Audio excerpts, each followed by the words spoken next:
Olá, gente. Estamos no mais um episódio da nossa temporada Negros na Política. Hoje estou aqui, eu, Marcos Oliveira, e a minha companheira Lissa Passos. Boa noite, gente. Nós estamos gravando o episódio Política e a presença negra LGBT na política, com a nossa convidada mais que especial, Beni. Olá, gente. Prazer estar aqui com vocês. Beni, para a gente começar, e assim, para a gente apresentar você para os nossos ouvintes, nós temos uma pergunta que nós sempre fazemos para os nossos ouvintes, que é: quem é você? Como que você se apresentaria para os nossos ouvintes? Como que você se colocaria para as pessoas que nos acompanham? Eu sou Beni Brioli, né? Sou aí uma jovem, não mais tão jovem, que acabei de fazer 30 anos. Sou nascida e criada aqui em Niterói. Nasci em Niterói, sou cria das favelas da Zona Norte de Niterói, sou militante de direitos humanos, comunicadora, né, também aí há alguns anos. E atualmente estou exercendo mais uma missão aí nessa trajetória de militância, exercendo o ofício como vereadora de Niterói. Ah, que ótimo, Beni. Então, nesse primeiro momento, a gente tem uma roda de conversa, né? Uma roda de saberes.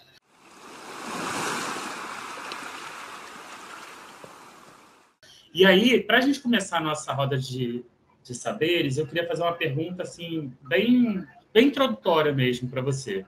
Para você, o que seria política? A política, eu acho que não só para mim, mas para aqueles corpos que experimentam a realidade do que é o Brasil, né? Do que é o Brasil colônia, do que é o Brasil de 134 anos apenas do processo de abolição da escravatura, o Brasil que apenas 90 anos completou esse ano que mulheres têm direito ao voto, o Brasil que mais mata e assassina travestis e transexuais no mundo, o Brasil que é recorde aí nos índices de feminicídio e transfeminicídio, Brasil das desigualdades, Brasil da fome, Brasil da miséria. A política é a vida concreta. A política é o preço do pão, a política é o preço da passagem, a política é se tem operação no meu território ou se não tem, a política é quantos primos e amigos eu perdi na guerra da milícia, da polícia, do Estado genocida. A política ela é viver ou morrer, a política é saber se amanhã a gente tem pão para dar para os nossos filhos tomarem café para ir para a escola, para poder almoçar depois na escola. A política é saber se vai ter ônibus quando voltar do trabalho para chegar em casa naquele território. A política é saber como que a gente supera os índices de genocídio, de extermínio da população negra para as mulheres pretas conseguirem ver os seus filhos vivendo e não ver os seus filhos morrerem antes delas. A política é saber por que a expectativa de vida de uma travesti de 35 anos de idade querer viver mais do que isso. A política, para mim, ela é o saber da vida, do território que se sente, do que se experimenta e um horizonte melhor que a gente busca de cidadania e dignidade para os nossos corpos. Uau! Olha, eu vou te falar que eu estou assim, muito impactada com essa sua resposta, né? Só fazer um adendo. Eu sou professora de História e, às vezes, não sei se o Marcos vai concordar comigo, mas é muito estranho explicar o que é a política para os nossos alunos, né, Marcos? Porque a política parece uma coisa, vamos botar assim, que paira a nossa vida, mas que a gente não é pertencente, porque o que a gente entende como política no dia a dia é justamente aqueles homens brancos engravatados lá em Brasília, tomando decisões sobre a nossa vida, e a gente ali como se fosse espectadores. Então, eu achei assim que a sua resposta trouxe vamos dizer, essa dimensão do que é a política no dia a dia, principalmente para nós que né, temos cor preta, pele preta, nós mulheres, então, que estamos ali, como é que eu vou dizer, na mira também do feminicídio, na mira dessa sociedade machista. Eu achei a sua resposta muito potente, e eu acho que isso é importante entender que política está no nosso dia a dia. Não sei se você quer falar alguma coisa, Marcos, antes de... Não, é isso mesmo, assim, como que a gente precisa ver essa política no dia a dia, sabe? Eu vou deixar a Alissa fazer uma pergunta, depois eu vou fazer outra, porque eu acho que tem um detalhe que a Dani pontuou, que a gente tenta ver de que forma essa política macro ela nos impacta no nosso cotidiano, sabe? E a gente precisa pontuar que a forma que a gente vê no nosso cotidiano, ela voltou porque foi pensado enquanto política pública. A ausência de política pública causa fome. A ausência de política pública causa genocídio. As nossas perdas dos nossos amigos é a ausência de política pública, e a gente precisa lutar por isso. Mas vamos lá, vai lá, Alissa, faz a sua pergunta aí, que eu sei que você tem. Eu acho que, assim, emendando na sua resposta, a gente sabe que a política brasileira, historicamente, é um espaço branco, um espaço masculino, né? Até 1930 a mulher não podia votar, até 1900 e, se eu não me engano, 1889, negros não eram nem considerados cidadãos, principalmente os escravizados. Então, quando a gente vai falar principalmente da população LGBTQI+, eu acho que é muito mais recente isso, até porque, se eu não me engano, até a década de 90 ainda era considerado doença. Então, é um espaço que nos foi negado historicamente. E eu acho que eu vejo nessas últimas 2 eleições, principalmente a população negra e LGBTQI+, lutando por espaço político, né? Lutando por espaço político, se candidatando, se elegendo, tendo números expressivos de voto. E eu acho que isso causa, obviamente, um tensionamento nesse sistema que foi criado para excluir a gente. E aí eu queria que você falasse um pouco para os ouvintes aí como você se sente ocupando esses espaços e debatendo esses temas fundamentais que você falou agora na outra pergunta, nesse espaço que até então nos foi negado, né? Não sei se ficou claro aí. Eu acho que, primeiro de tudo, a nossa concepção do que é o nosso corpo, né? Eu costumo falar que o corpo é político. Só existe a política no Brasil, a grande política, a necropolítica, as políticas no Brasil, elas só existem porque existem corpos. Elas existem porque esses corpos estão sobre regime e sistema historicamente de desigualdade e outros de vantagens e privilégios, porque existe um alinhamento que condicionou a gente chegar até os dias de hoje. E os nossos corpos ocuparem esses espaços hoje é porque eles já ocupam há muito tempo. Enquanto, desde o momento que existiu o corpo, existiu política. Desde o momento que existiu desigualdade, existe enfrentamento. E já existe aí rotas de fuga, estratégias para fazer esse enfrentamento, né? E Bell Hooks, Lélia, tantas outras mulheres, Dandara, Luísa Maim, elas vão mostrar para a gente o horizonte desses enfrentamentos. Carolina de Jesus, Teresa de Benguela, se a gente for olhar a Teresa de Benguela, né? As estratégias de aquilombamento, de organização, de enfrentamento dos senhores, dos patrões, dos escravocratas, né? Dos barões do café, dos senhores do engenho, que hoje são quem?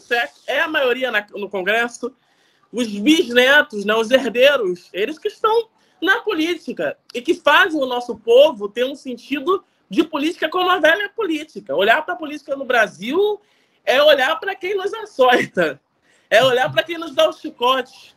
Olhar para a política no Brasil é olhar para aqueles e para aquelas que matam, que exterminam, que corroboram para a indústria mercadológica religiosa, para a promoção do ódio, das desigualdades, para o racismo religioso, para o racismo ambiental, para uma série de questões e de elementos. Para a LGBTfobia, para o patriarcado, machismo. E nós? O que nós somos dentro da política? Nós somos um legado. Nós somos uma história que o Brasil não conta da forma que deveria contar, mas ela ecoa da nossa boca todos os dias, né? Eu costumo falar, nós somos o grito de Carolina, nós somos o grito de Dandara, nós somos o grito que ecoa de dentro dos quilombos até os dias de hoje. Nós somos o corpo político da resposta do aquilombamento. O corpo dessas pessoas pretas, LGBTIA+, dessas mulheres ocupando a política no Brasil, é o corpo que vem trazendo respostas e soluções de rotas, de estratégias e de fugas desde 1500 no Brasil. Isso não é pouca coisa. Isso não é um levante, né, como diz a esquerda branca por aí. Não é um levante de 2013. Isso não é um levante da década de 90. Isso é um levante de 1500, quando mulheres e homens pretos chegaram sequestrados aqui de África e de diversos outros lugares para serem escravizados no Brasil. Isso é o levante da revolta preta. Esse levante, ele tem uma cor, ele tem uma expressão de racialidade, ele tem um território que é demarcado desde 1500 no Brasil. Ele tem uma forma de se expressar, de falar, de se vestir, de atuar, uma marginalização historicamente construída. E esses corpos são os nossos. E a resposta na disputa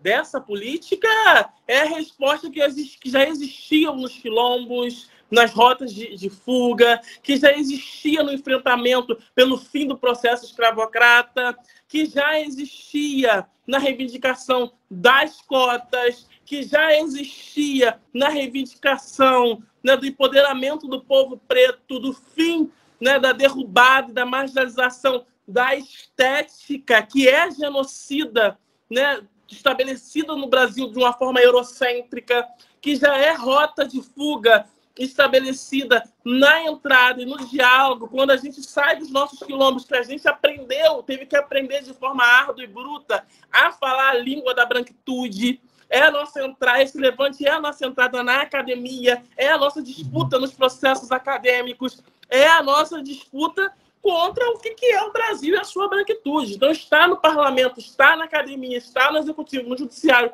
Esses levantes que a gente vem como pretos e pretas ocupando esses espaços, ele é uma resposta da nossa ancestralidade. E o nosso corpo é uma afirmativa dessa política ancestral que a gente carrega. Uhum.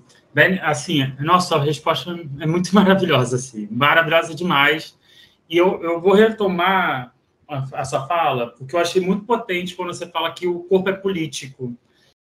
O corpo é tão político que essa branquitude, ela a todo momento ela quer nos matar, ela quer nos tirar de cena, né?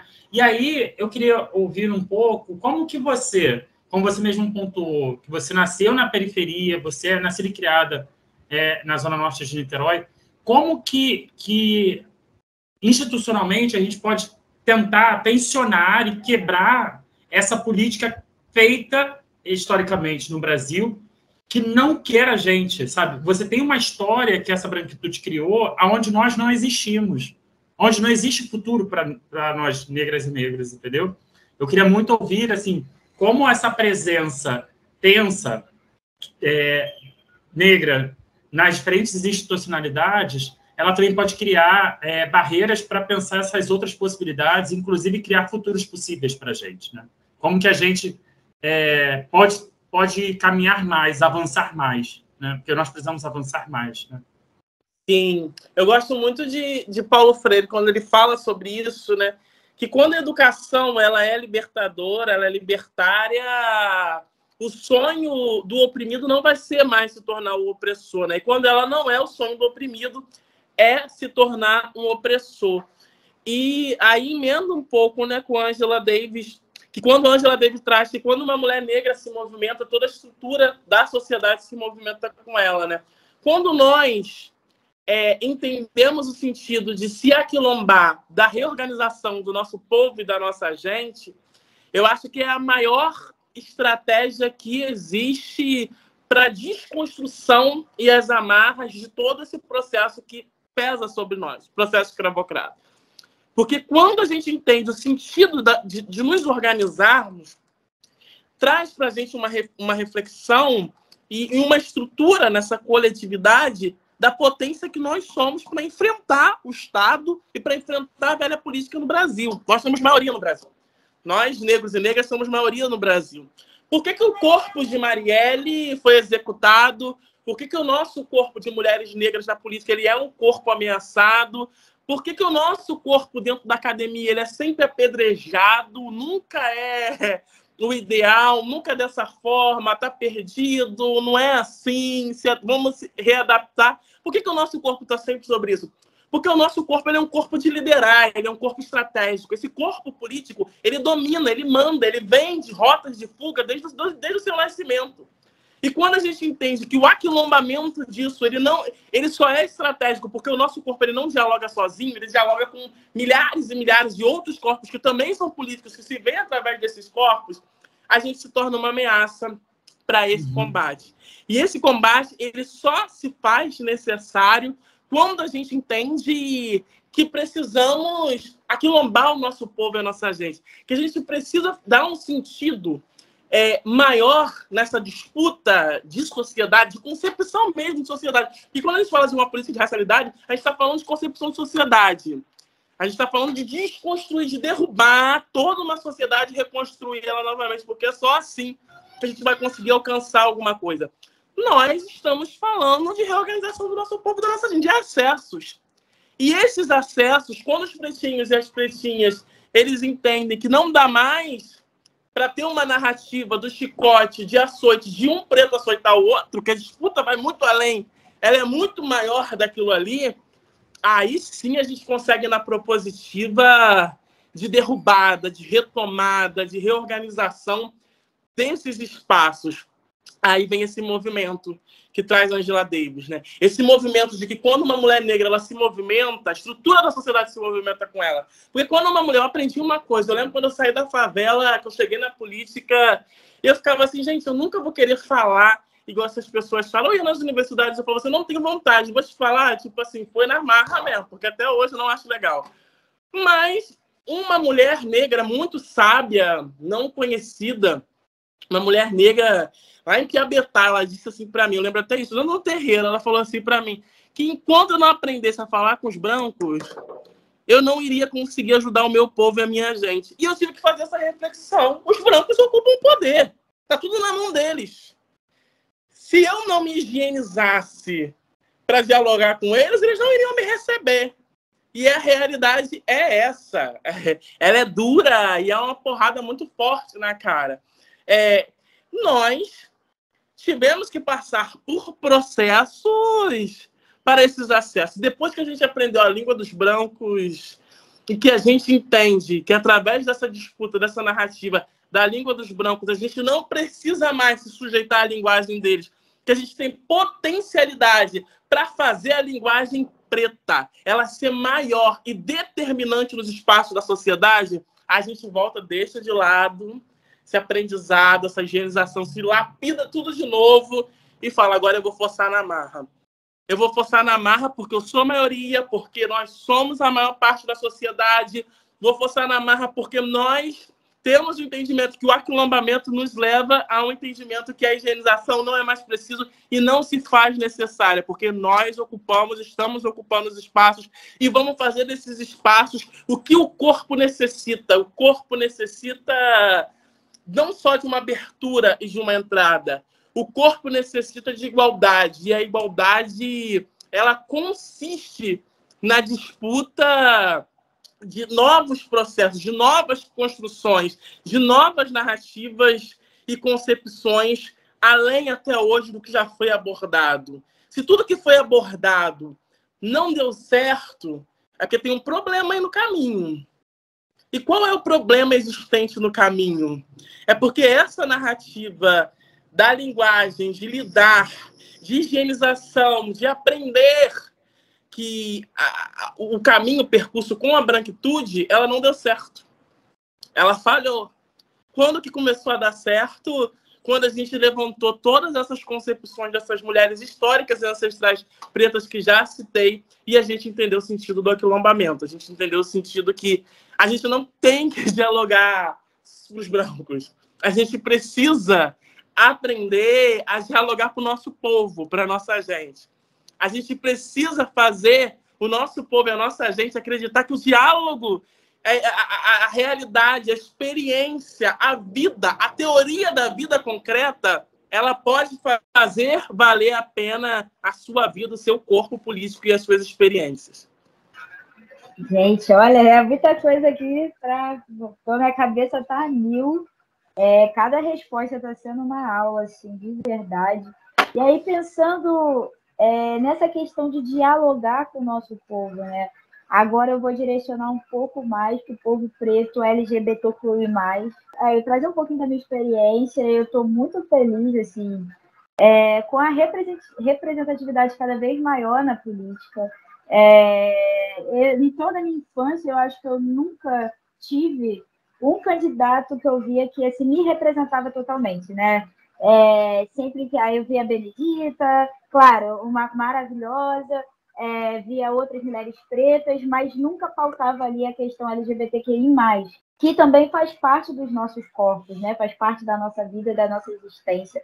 Então, nessa questão de dialogar com os nossos, eu queria saber quais são as políticas públicas que estão sendo pautadas por você para esses jovens negros LGBTQI+, que tem ali, além do peso do racismo, né, o peso da homofobia, da transfobia, várias outras formas de preconceito que marcam o nosso corpo e fazem com que a gente tenha que ser ainda mais resiliente, né, e que a gente continue ali buscando diálogo, tem que buscar cada vez mais diálogo com os nossos, que às vezes até na questão da pauta somente racial, as pessoas estão fechadas a ouvir também a questão da LGBTQI+ fobia. E aí eu queria saber quais são as políticas públicas que você, o seu mandato, né, estão pautando para esses jovens e jovens negros que estão ali na marginalidade, até às vezes do próprio movimento negro. Olha, a gente tem se debruçado aí numa série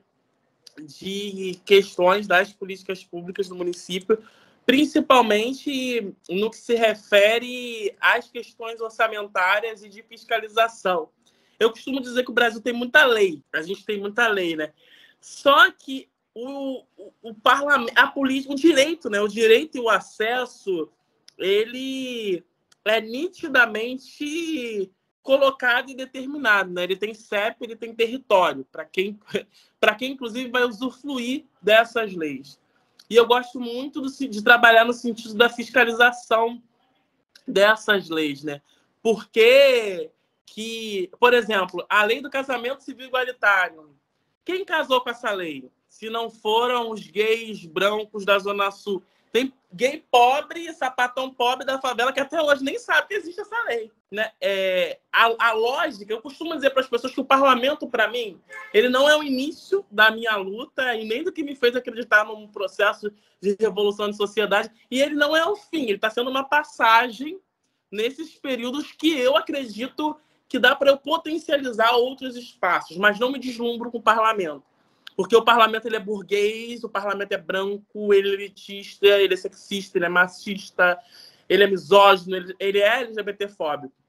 Mas a gente tem feito uma série de questões, desde projetos de iniciativa à empregabilidade, a trabalhar com jovens e adolescentes, projetos de contratação e principalmente de acompanhamento de jovens e adolescentes que cumprem medidas socioeducativas, trabalhar com incentivo de projetos orçamentários de jovens e adolescentes de favelas e periferia, como incentivo de projetos de esporte, projetos educacionais que já acontecem nas favelas, fortalecer esses espaços. A gente fez também um projeto de lei de contratação, de isenção fiscal para as empresas que contratarem pessoas trans. A gente também tem projetos de lei que é para cota em concurso público da cidade para pessoas trans. A gente também tem projetos de lei na saúde para atendimento e abordagem de pessoas LGBTIA+, no conceito geral, orçamentário também para saúde, cuidado de mulheres lésbicas, uma série de iniciativa de projetos de leis e orçamento. A gente tem uma série de projetos, né?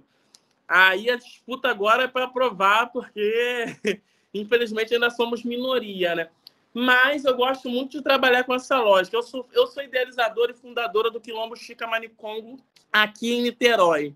E para mim aquele espaço é o que me potencializa a movimentar a luta. O parlamento, para mim, ele é uma estadia para potencializar os movimentos sociais. Quando a gente entende o parlamento nos moldes que ele existe hoje, a gente só tem a disputar.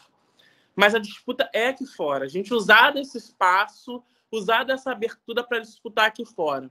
Para fazer o nosso povo se aquilombar e para fazer o nosso povo se reorganizar para uma disputa hegemônica de uma sociedade que não é essa. Assim. De um sistema que não é esse, de um parlamento que não é esse, de um Brasil que não é esse. Mas aí a gente está aí cumprindo essa tarefa, não deixa de fazer as atuações, a fiscalização da 10.639, a fiscalização das leis de racismo. Né? Esses dias, inclusive, eu estava conversando com algumas pessoas, alguns promotores, defensores, do porquê que a gente está aí em Niterói, não só em Niterói, no estado do Rio de Janeiro, com uma dificuldade muito grande de enquadrar as pessoas no crime de racismo e que sempre flutua e vai perpassando a injúria racial. Né? Aqui a injúria racial é mais um elemento, inclusive, para o fortalecimento da branquitude, do racismo e da burguesia no estado do Rio de Janeiro, né? Porque a gente vê aí uma série de elementos e características como o racismo religioso, o racismo nítido na relação dos patrões com os seus empregados, que a maioria são negros e que nada acontece. Eu acho que a fiscalização também ela é um exercício muito forte no que se refere à garantia dos direitos do nosso povo e da nossa gente, né? Porque fazer a lei também por fazer, deixar ela flutuando e sequer saber se essa lei chegou, né? Porque a política ela precisa sentir. Se a gente não sente a política no nosso corpo, se a gente não sente a política na nossa barriga, se a gente não sente a política andando na rua, no acesso, no direito, se a gente não sente pegando a política, né? Se a gente não consegue rir, porque a política está dando direito, está dando felicidade, ela não é política, assim. É muito sobre isso. Dani, assim, incrível. Mais uma aula que você deu aqui para gente. E aí, tem uma coisa que a gente já comentou, que eu acho que assim é muito interessante a gente ver que a sua atuação ela é toda também construindo esse futuro para a nossa juventude, construindo essa possibilidade para esse corpo que não que essa política institucional quer ver fora, quer ver morto, né? E é muito interessante como que você atua e como que você está ali naquele espaço porque ele potencializa a sua luta fora. Mas a sua luta é fora. Você está ali só para estar ali como potencializar, né? Amplificar uma luta e ver a importância de estar ali tensionando aquele espaço também. Porque eu acho que se a gente não tensiona aquele espaço, a gente sofre um rolo compressor, né? E aí, cada vez mais, a gente vai ver nos matando. E aí, a Alice, acho que tem uma coisa que a Alice está ali, ó, sem palavras. Acho que ela tem uma pergunta para você também e ela vai fazer. Faz aí, Alice, contigo. Não, eu achei muito interessante você falar que você é criadora de um quilombo, né, que é ali um espaço de acolhimento. Mais do que um espaço de acolhimento, eu acho que um espaço de pertencimento e um gás para a sua luta. E isso é muito importante, esses espaços de acolhimento numa sociedade que tem muitos espaços que são justamente o oposto para a gente. Então, eu queria que você falasse um pouquinho mais desse quilombo que você criou e que, enfim, é ali o seu espaço de reenergizar, né? De te dar o gás para você correr atrás. Assim. O Quilombo ele é um projeto que ele nasce há muitos e muitos anos atrás, quando a gente começou a reorganizar o movimento de pessoas trans em Niterói, no estado do Rio de Janeiro, com alguns projetos. E o Quilombo Chica Manicongo, acho que vocês devem saber, na sessão de história, Chica Manicongo, ela foi, né, uma das primeiras mulheres trans que a gente consegue resgatar essa memória e essa identidade no processo escravocrata no Brasil, que traz para a gente uma série de reflexões da existência, da história, da memória das pessoas trans, também no aquilombamento e no enfrentamento às amarras e às correntes, né? No Estado brasileiro, dentro da história e da concepção de reivindicação, de quebra de correntes, de luta contra o processo escravocrata.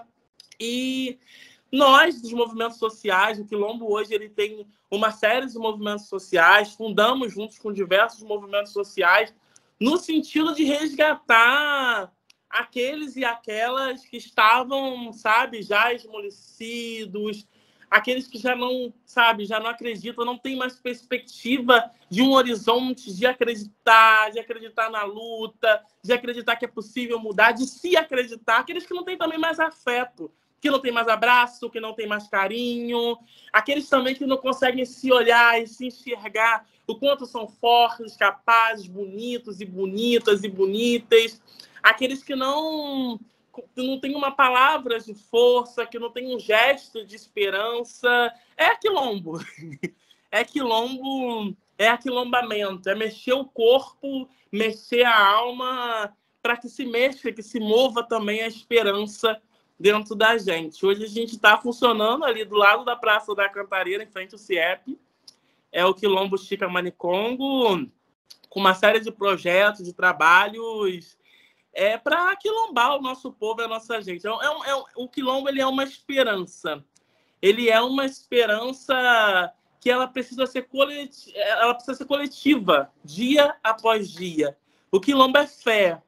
E fé é ancestralidade. E ancestralidade, ela é memória. E memória é um trabalho de resgate para nós que somos pretos no Brasil. Então, todos os dias é um pouquinho desse resgate. Um resgate da história, um resgate de hoje, da verdade, que é resgatar as nossas vidas, um resgate da esperança que foi ceifada ao longo do caminho e um resgate de organização das nossas lutas e de formar aí um grupo, um exército bem forte para enfrentar as amarras desse sistema. Opa, Beni. Olha, muito interessante. Assim, eu queria ouvir você, porque você comentou que a ideia do quilombo ela está rearticulada nesse reordenamento do movimento trans, né, no estado do Rio de Janeiro. Eu queria ouvir um pouco de você, assim, como que está sendo, como que foi esse reordenamento e quais são as estratégias que vocês estão pensando, né?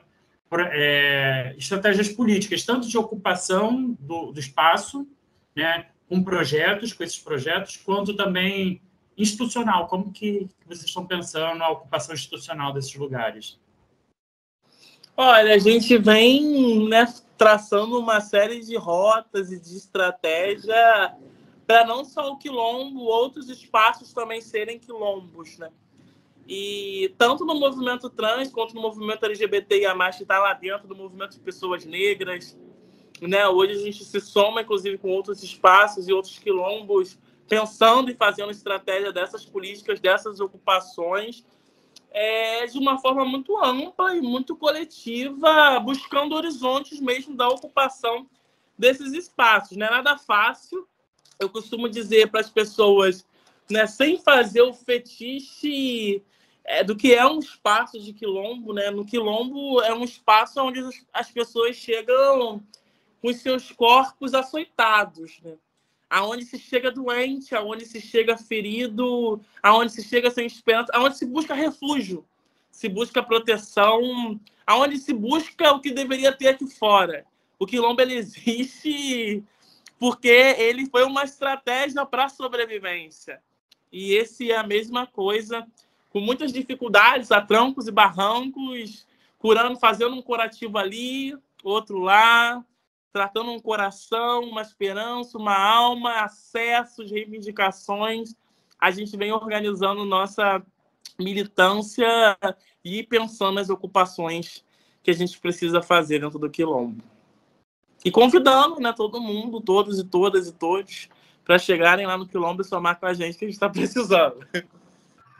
Olha, a gente pode até depois botar, né, Marcos, na página do podcast, com certeza. Bem legal ouvir isso, eu não sabia. Vira e mexe, a gente também está por Niterói, a gente tem ali o vínculo com a UF. E, assim, Ben, eu ouvi você falando muito sobre as mulheres que te inspiravam, né? Falou da Bell Hooks, falou da Angela Davis, falou... Calma aí que minha memória veio ruim, mas falou da Bell Hooks, Angela Davis, e teve mais, mas eu não lembro agora. E, assim, eu acho que ter referências é muito importante para a gente. Você está falando o tempo todo dessa tentativa de apagar os nossos corpos e como a gente está resistindo aí por muitos e muitos anos, né? Como a nossa luta não nasceu agora, e como a gente tem fruto da ancestralidade. Eu acho que isso é muito importante. a nossa religião, as nossas religiões, né, do nosso povo se pauta na ancestralidade. Eu digo ali como uma pessoa que é pertencente ao candomblé, sem ancestralidade não existe o culto, não existe o candomblé. Você tem que estar sempre ali dando satisfação à sua ancestralidade. E aí, pensando nisso de ancestralidade, de referências, eu queria que você falasse para a gente quem são as mulheres, né?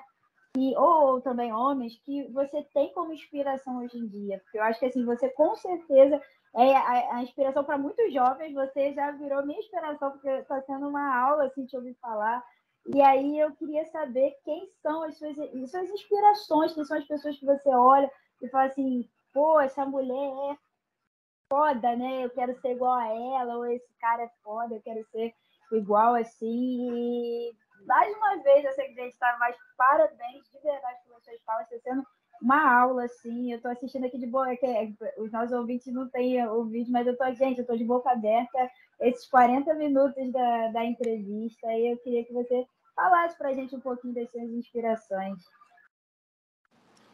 Olha, tem tantas, e o ruim é que a gente fala o nome de uma, esquece de falar de outra, depois as outras ficam magoadas. Mas tem tantos nomes, tantas mulheres que me inspiram, sabe? Que hoje a gente olha que estão liderando processos, que estão reorganizando povos e pessoas, que estão na arte, na cultura, que estão, sabe, dentro da academia, que estão na política, que estão nas ruas, nas associações de moradores. Esse ano, para mim, eu tive uma experiência muito gigante, assim, muito gigante mesmo. Desde o ano passado, aliás, eu esqueço já que pulou o ano e que está passando tudo tão rápido.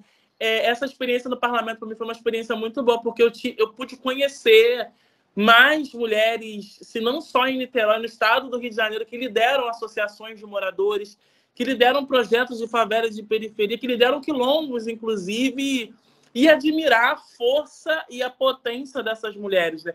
Mesmo com toda a invisibilidade que é dada e condicionada aos nossos corpos. E a política que a gente faz, que é o trabalho, que é tudo que a gente faz, essas mulheres estão conseguindo ainda inspirar muita gente. Mas tem uma que, para mim, inspira muito da sua arte poética, de inspirar nos sonhos, de conseguir resgatar elementos, sabe, fazer a gente pensar e refletir através de uma síntese que sabe, muito teórica, mas também que é de afeto e de esperança. Conceição Evaristo, para mim, é uma que me inspira demais, que faz, sabe, que também me dá paz, tranquilidade de ler ali para poder deitar e falar, ai, tô melhor, vou dormir. É uma rainha, uma deusa. Olha, para você ter uma ideia, a Conceição é uma deusa mesmo. A gente entrevistou a Conceição e, assim, sabe quando você sai e fala assim, gente, que pessoa maravilhosa. Maravilhosa, maravilhosa, assim. A gente teve uma conversa com ela encantadora, sabe? Encantadora mesmo. É incrível demais. Bene, a gente já está caminhando assim, para o final, e aí eu queria fazer uma pergunta assim, didática para os nossos ouvintes, né? Eu perguntei a você qual era a comissão que você fazia parte dentro da Câmara de Vereadores de Niterói. Aí você me disse que preside a Comissão de Direitos Humanos, Criança e Adolescente. E aí eu queria ouvir um pouco de você, explicando para os nossos ouvintes o que faz uma comissão, como é um trabalho dessa comissão, e a sua atuação enquanto presidente dessa comissão também. Olha, hoje uma comissão dentro do parlamento, no parlamento a gente tem a função de legislar, de fiscalizar e executar para a cidade na fiscalização alinhada ao executivo. Uma comissão hoje dentro do parlamento, ela é um determinado setor específico de alinhamento, tanto de fiscalização quanto de participação da sociedade civil, dos sindicatos, dos movimentos sociais, para reorganizar, atuar e também fiscalizar o cumprimento de determinadas leis, de também a possibilidade de atuação, de elaboração dessas leis, de se pensar especificamente para aquela pauta específica.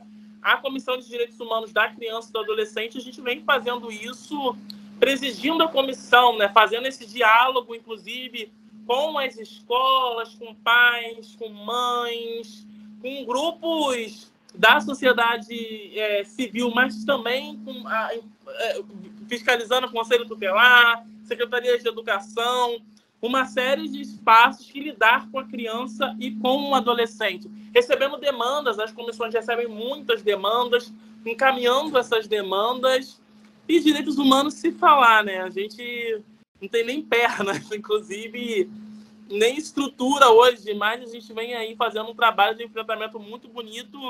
A gente já fez algumas audiências públicas pelas comissões, no que se refere aqui em Niterói, da abordagem e atendimento aos trabalhadores informais, ambulantes, camelôs. A gente já fez uma audiência sobre violência policial, uma audiência sobre racismo, uma série de audiências, assim, pelas comissões, e através dessas audiências a gente vai fazendo encaminhamentos aos órgãos necessários e fiscalizando para que o cumprimento dessa iniciativa que foi encaminhada nessa audiência possa ser executado pelo Poder Executivo da cidade, né, através das secretarias competentes. É basicamente isso, que é bastante trabalho, ainda mais na Comissão de Direitos Humanos, né, numa cidade onde os índices de desigualdade, principalmente racial, é muito gritante, como é Niterói, mas essa luta aí a gente vem com muita fé, botando aí muita energia, muito ebó para acontecer e ir para frente. Muito bom, muito bom. Bem, mas só para a gente finalizar mesmo assim, a roda de saberes, né? Eu queria que você falasse assim, abertamente o que você espera para o futuro.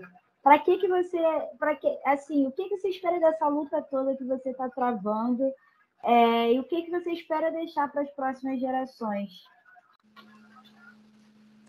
Olha, eu espero muito que os sonhos possam ser verdade, né? Eu espero que um dia a gente consiga acordar sem querer voltar a dormir, que a gente consiga ver a materialidade dos nossos sonhos, uma sociedade justa, igualitária, uma sociedade onde a desconstrução da branquitude ela possa ser real e concreta, uma sociedade que os corpos das pessoas negras e LGBTIA+, não sejam alvo, uma sociedade que a gente não fique pedindo e lutando historicamente por comida no prato, que isso deveria já ter sido superado, uma sociedade que a gente consiga lutar por direitos iguais, uma sociedade que, quando a gente fala de igualdade, entenda-se, inclusive, o conceito da igualdade para que um dia se alcance ela, né? Não estou nem falando só de uma sociedade justa e igualitária, como todo mundo fala. Estou falando que eu espero mesmo que as pessoas entendam o sentido da igualdade, que as políticas públicas entendam o sentido da igualdade, uma sociedade onde as pessoas possam ter amor, empatia uns pelos outros, numa sociedade onde a gente consiga se olhar e se ver no próximo, que as pessoas consigam caminhar juntas, lado a lado, numa sociedade onde o amor ele seja uma esperança, que o amor não seja um conceito para se sentir dor, mas, né? Uma sociedade onde a fé, a família, os entes queridos, onde as comunidades, o território consiga acessos e direitos.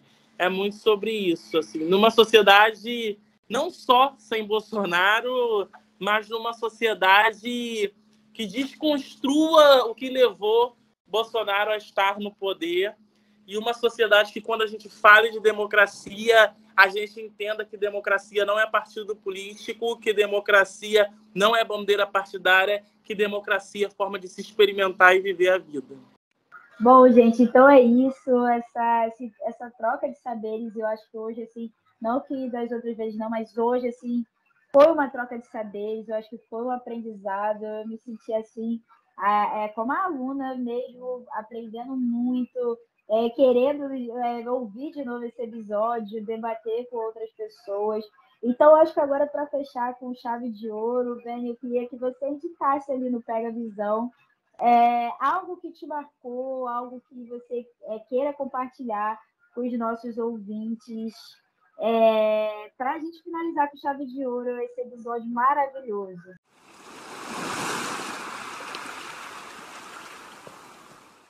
Olha, algo que me marcou muito, eu acho que eu posso citar aqui Transfeminismo, de Jaqueline de Jesus. Acho que é uma excelente leitura que marca muitos conceitos de gênero, de raça e classe, de uma mulher preta, trans, e que tem também me marcado nesse percurso. Acho que posso falar também do Quilombo Chica-Manicongo, um espaço onde tem marcado uma série de construções, teorias de aquilombamento que a gente vem construindo. E também acho que, por último, deixar uma visão aí bem boa e bem porreta para o povo preto votar em gente preta e entender que branco aliado dá espaço para preto passar. Ó, gente, com essa finalização mais do que perfeita, com o nosso Fora Bolsonaro, porque todo episódio a gente tem que ter um Fora Bolsonaro, porque a gente já não aguenta mais essa merda. A gente finaliza esse episódio mais que maravilhoso, agradecendo a Bene, e que esse ano de 2022 a gente tenha cada vez mais força para enfrentar e pensar futuros possíveis, como ela trouxe hoje aqui para a gente. Muito obrigado, Bene. Obrigado a vocês, gente.